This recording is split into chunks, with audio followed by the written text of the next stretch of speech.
పరిశుద్ధుడైన తండ్రి నామానికి మహిమ ఘనత ప్రభావాలు కలుగును గాక. తన కుమారుడైన క్రీస్తు నామమున మీ అందరికీ కూడా వందనాలు. ప్రియ సంగమా, ఈ ఉదయకాల సమయంలో తండ్రి మనకి ఇచ్చిన ఈ యొక్క అమూల్యమైన దీవెన మనం పొందుకుందాం. శిలువ ధ్యానము అనేది,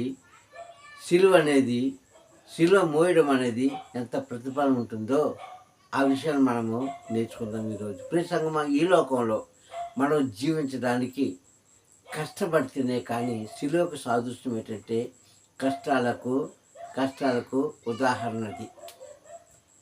శిలువ సాదృశ్యం ఏంటంటే నీ జీవితాన్ని సరిచేయడానికి ఒక ఉదాహరణది.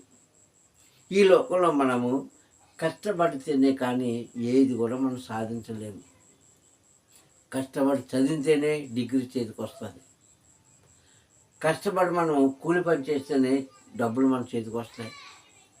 కష్టపడి పండిస్తేనే పంట మన చేతికి వస్తుంది.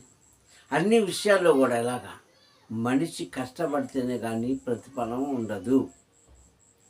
అందుకే ఆయన అంటాడు, నీ చేతులు కష్టాలు చేతితో నువ్వు అనుభవిస్తావని ఒక దీవెన ఇచ్చాడు తండ్రి. నీ చేతులు కష్టాల చేతితో నువ్వు అనుభవిస్తావు అన్నాడు. కీర్తనదారు రాసిన 128 అధ్యాయంలో మాట మనం చూసుకుంటే, ప్రియ సంగమా, అంటే ఈ శిలువ మోసిన వారికి ప్రతిఫలం ఏమిటి? పరలోక రాజ్యము తతస్తు. ఈ శిలువను వెంబడించే వారికి ప్రతిఫలం ఏంటి? పరలోక రాజ్యంలోని స్థానము. అదే బైబిల్ బోధిస్తుంది. అదే 2000 సంవత్సరాల క్రితం మెస్సీ గారు చెప్పిన అమూల్యమైన మాట. ఈరోజు ఈ మాటలు చాలామందికి ఇష్టంగా ఉండవేమో.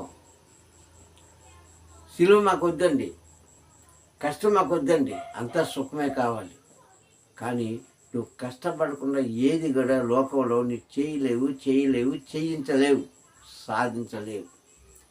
అది ఒక చదువు కావచ్చు, ఒక ఉద్యోగం కావచ్చు, కూలి పని కావచ్చు, లేకపోతే ఒక వ్యాపారం కావచ్చు, ఏదైనా కావచ్చు. నువ్వు కష్టపడితేనే ప్రతిఫలం ఉంటుంది. ఆఖరికి చీమలు కూడా చూడండి, వేసవికాలం అంతా కూడా ఆహారాన్ని కష్టపడి ఒక దగ్గర పెట్టుకుంటాయి. వేసవి కాలమే కదా, మేము బయటికి వెళ్తే చనిపోతాం కదా అని ఆ చీమ అనుకుంటే, వర్షాకాలం వస్తున్నప్పుడు దానికి ఆహారం ఉండదు. అంటే ఈ భూమి మీద మనిషే కాదు, జంతువులే కాదు, పక్షులే కాదు, జీవరాశులే కాదు, పురుగులు కూడా తన ఆహారాన్ని తను కష్టపడి సంపాదించుకుంటాయి. ఇది మనం బాగా జ్ఞాపకం చేసుకోవాల్సిన సంగమా.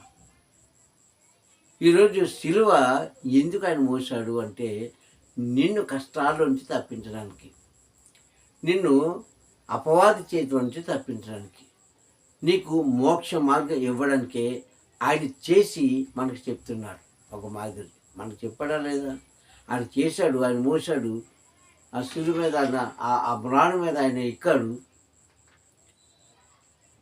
ఆయన అక్కడ ప్రాణం ఇచ్చాడు. అయిపోయిందా? లేదు. ఆయన శిలువ మోస్తూ ఒక మాట చెప్పాడు, శిలువ మోయకముందు ఒక మాట చెప్పాడు. అంటే ఆయన కష్టాన్ని తన భుజాల మీద వేసుకోకముందు ఒక మాట చెప్పాడు, వేసుకునేటప్పుడు కూడా ఒక మాట చెప్పాడు.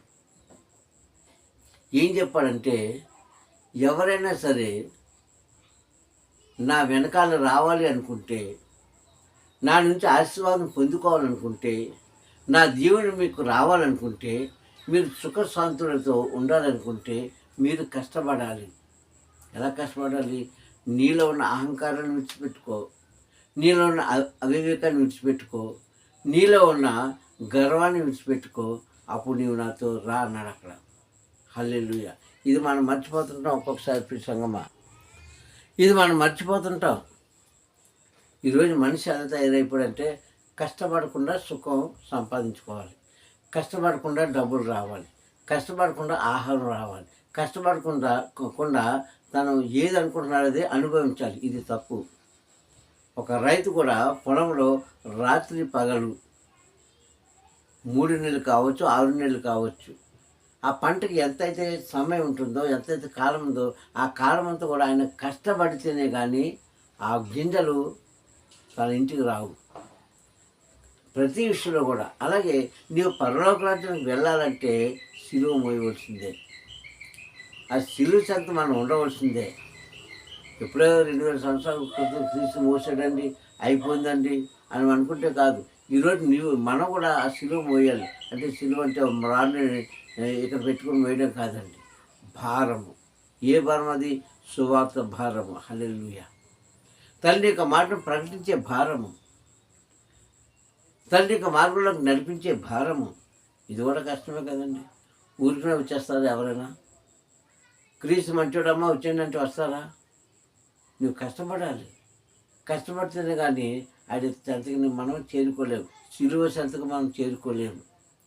ఆయన అంటున్నాడు, ఆయన అన్నాడు, మీరు నా వెనకాల రావాలనుకుంటే ఒక పద్ధతిలో మిమ్మల్ని నడిపిస్తాను, మీరు నడవండి అని చెప్పిన మాట మనం జ్ఞాపకం చేసుకోవాలి. ఏంటి ఆ పద్ధతి అని చూస్తే ఇక్కడ అంటాడు కదా, 16వ అధ్యాయంలో 24వ వచనంలో అంటాడు ఆయన, ఎవడైనాను నన్ను వెంబడింప గోరిన ఎడల తనను తాను ఉపేక్షించుకొని తన సిలువ ఎత్తుకొని నన్ను వెంబడించండి. మత్తయి సువార్తలో చెప్పిన మాట ఇది. మత్తయి సువార్త 26వ అధ్యాయంలో 16వ అధ్యాయంలో 24వ వచనంలో చెప్పబడిన మాట అది. ఎవరైనా సరే సుఖం కావాలనుకుంటే, ఎవరైనా సరే శాంతి సమాధానంతో ఉండాలనుకుంటే, ఎవరైనా సరే సమృద్ధి కలిగి ఉండాలంటే నీవు కష్టపడు ఈ లోకంలో. కానీ ఎవరైనా సరే పరలోక రాజ్యానికి రావాలనుకుంటే ఇదిగో ఇలా చెయ్యి అని అక్కడ ఒక మాట చెప్పాడు. ఇది ఎవరికి? నాటి ప్రజలందరికీ చెప్పాడు. శిష్యులతో కలిపి అందరికీ చెప్పాడు. ఈరోజు మనకే చెప్తున్నాడు. ఎవరైనా సరే నా వెనకాల రావాలనుకుంటే వారు ఏం చేయాలి? వారిలో ఉన్న కొన్ని చెడ్డ అలవాట్లు, బ్యాడ్ హ్యాబిట్స్ ఏదైతే ఉన్నాయో అది విడిచిపెట్టుకొని నా వెనకాల రండి. అప్పుడే మీకు నా తండ్రి రాజ్యంలో స్థానాన్ని ఇప్పిస్తానన్నాడు. నా తండ్రి రాజ్యంలో స్థానం ఉంటుంది అన్నాడు. నా తండ్రి రాజ్యంలో మీరు ఉంటారని చెప్పాడు. ఇది మనం జ్ఞాపకం చేసుకోము. ఎందుకంటే ఆయన ఒక మాట అన్నాడు కదండి. 11వ అధ్యాయం మత్తయి సువార్తలో ఏమన్నాడు? 28, 29 సంవత్సరంలో, ప్రయాసపడి భారం మోయు జనులారా నా వద్దకు రండి, విశ్రాంతి కలుగు చేస్తాను, మీ భారం నా మీద వేయనంటే అలాగే చేసేసి బ్రతికేస్తున్నాం ఈరోజు. అది ఆ సందర్భం ఎందుకు చెప్పాడు అంటే, మనుషులకు ఎప్పుడైతే కష్టం ఎక్కువైపోద్దో అప్పుడు ఆయన చెప్పిన ఉపశమనం అది, కొంచెం విశ్రాంతి. అది ప్రయాసపడుతున్నారు మీరు, మీ వల్ల ఏం కావట్లేదు, ఇంకా ఆ పని భారం నా మీద వేయమన్నాడు. అది అంతేగాని పని భారం వేయమన్నాడే తప్ప అప్పుల భారము, ఇంట్లో తగాదాల భారము, భార్యాభర్తల గొడవల భారము, పిల్లల యొక్క తిరుగుబాటు భారం ఇదేయమన్నది ఆయన. పని భారం వేయమన్నాడు. నీకు అసాధ్యం కాంతి నేను సాధ్యపరుస్తాను, ఆ భారాన్ని నా మీద వేసి నాకు ప్రార్థన చేయండి అన్నాడు. కీర్తనదారుడు కూడా చెప్పిన అదే. నీ భారము నీ మార్గము నీ భారము తండ్రికి అప్పగించు, యెహోవాకు అప్పగించు అని మా వాక్యం ఉంది. సంగమా, మనం అప్పగించలేకపోతున్నాము కనుకనే, మనం భారాన్ని వేయలేకపోతున్నాం కనుకనే ఓడిపోతున్నాం మేము. ఇక్కడ ఈయన చెప్పింది ఏంటంటే, సిలువ మోసేసాడండి, సిలువ తీసుకుని అక్కడికి వెళ్ళారండి, ఆ సిలువ మీద ఆయన ఎక్కాడండి, ఆయన మృతి చెందాడండి, 3వ రోజులు లేచిపోయాడండి. హల్లెలూయా. అది కాదు. ఎందుకు మోసాడంటే ఆయన అంటున్నాడు, మీరు కూడా ఆ భారాన్ని మీరు మొయ్యాలి. ఈరోజు మొయ్యట్లేదా? మీకు తెలియట్లేదేమో. ఆయన అక్కడ మ్రాణుని మాత్రమే మోసాడు. ఆయన పచ్చి మ్రాణు అని రాయబడింది లేఖనంలో. ఆ యొక్క దాన్నే మోసాడేమో, కానీ మనం ఎన్నో భారాలు మోస్తున్నాం నీకు తెలియకుండానే. కుటుంబ భారాలు మోస్తున్నాం, బిడ్డల భారాలు మోస్తున్నాం, భర్త లేక భార్య భారాన్ని మోస్తున్నాం, సమస్యల భారాన్ని మోస్తున్నాం, అప్పుల భారాన్ని మోస్తున్నాం, రోగాల భారాన్ని మోస్తున్నాం, ఆర్థిక స్థితి భారాన్ని మోస్తున్నాం. ఇలాగ ఎన్నో ఇవన్నీ కూడా భారాలే మనకి. ఇవన్నీ కూడా కష్టాలే, ఇవన్నీ కూడా నష్టాలే. రోజు ఉదయం నుంచి సాయంకాలం వరకు ఏదో ఒక కష్టంలో ఏదో ఒక భారం మనం మోస్తూనే ఉన్నాము. అది శరీర పరంగా కావచ్చు, కుటుంబ పరంగా కావచ్చు. ఇవన్నీ దేనికి సాదృశ్యము? ఆ యొక్క నిలువుగాను అడ్డంగాను ఉన్న రాళ్ళకు సాదృశ్యం, అంటే శిలువకు సాదృశ్యము. ప్రియ సంగమా, మనకు తెలియకుండానే మనం మోస్తున్నాం. ఆ రోజు ఆయన భుజం మీద ఎత్తుకొని మోసాడు ఆ రాళ్ళని, ఆ కొమ్మల్ని, ఆ యొక్క నిలువుగా అడ్డంగా ఉన్న ఆ యొక్క పచ్చి రాళ్ళని శిలువను మోసాడు. ఈరోజు మనం ఆ శిలువను కాదు కానీ మనం నిజంగానే మన భుజాల మీద ఎన్నో భారం మనం మోస్తున్నాం. ఉదయం లేచిన దగ్గర నుంచి సాయంకాలం వరకు కూడా ఏంటి నా స్థితి, ఏంటి నా పరిస్థితి, ఏంటి నా బిడ్డలు, ఏంటి నా భర్త, ఏంటి నా భార్య, ఏంటి నా సమస్యలు, ఏంటి నా రోగము, ఏంటి నా అప్పులు, ఎన్నో ఎన్నో ఎన్నో ఎన్నో ఇవన్నీ భారాలే సగం. కానీ బైబిల్ ఏం చెప్తుందంటే, కుమారుడు ఏం చెప్తుందంటే, మీకు అసాధ్యమైనది నాకు సాధ్యం కనుక మీరు మొయ్యలేని భారం నాకు అప్పగించి ప్రార్థన చేయండి, మీరు నాకు లోబడి ఉండండి, అప్పుడు మీ భారాన్ని నేను తొలగిస్తానని చెప్పిన మాట అది. అందుకే ఆయన శిలువ మోసాడు. అందుకే ఆయన శిలువను మోసాడండి. మనకు చూపించడానికి, మనం నేర్పించడానికి ఆయన శిలువ మోసాడు. కానీ శిలువ మోయవలసిన పని ఆయనకి ఏమీ లేదు. కానీ 6000 సంవత్సరాల క్రితము 6000 సంవత్సరాల క్రితము ఈ సిద్ధాంతము రోమారాజ్యంలో పెట్టారు. మరణించేవాడు ఎవరి శిలువ వారే మోసుకొని వెళ్ళాలి. ఎక్కడికి? ఆ గల్గోతా అనే కొండకి, అంటే కలవరి కొండకి వెళ్ళాలి. అప్పుడు దానికి వాడిని కట్టి ఆయనను మరణించడానికి ఆయన సిద్ధపరుస్తాడు. అందుకే తనను దహన బలి చేయడానికి కట్టెలు ఎవరు మోసుకెళ్ళారు? అబ్రహాం కుమారుడైన ఇస్సాకు. తనను బలి ఇవ్వడానికి ఆ కట్టెల భారం ఎవరికి ఇచ్చాడు? అబ్రహాము కుమారుడైన ఇస్సాకు ఇచ్చాడు కదా. ఈరోజు శిలువ కూడా మరణించడానికి కారణమైన ఆ శిలువ మ్రాడును కూడా ఈయనే మోసుకొని వెళ్ళాడు. ఈరోజు మనం కూడా అంతే. కుటుంబంలో ఎన్నో కన్నీళ్ళు ఇవన్నీ కూడా మనం మోస్తూనే ఉన్నారు. ఉదయం లేచిన దగ్గర నుంచి సాయంకాలం వరకు. ఉదయం లేచిన దగ్గర నుంచి మనం పడక మీద పడే వరకు, పడుకునే వరకు కూడా ఏదో సమస్య, ఏదో భారం, ఏదో కష్టం, ఏదో కన్నీళ్ళు. ఈ కన్నీళ్ళు ఉంటాయి, కష్టాలు ఉంటాయి, అటు సంతోషం కూడా ఉంటుంది. సంగమా, అందుకే శిలువ మనకు ఒక గుణపాఠం. ఇది శిలువ అనేది ఒక గుణపాఠం. అది అర్థం చేసుకుంటే చాలా అమూల్యమైన మాటలు ఇంట్లో దాగి ఉన్నాయి.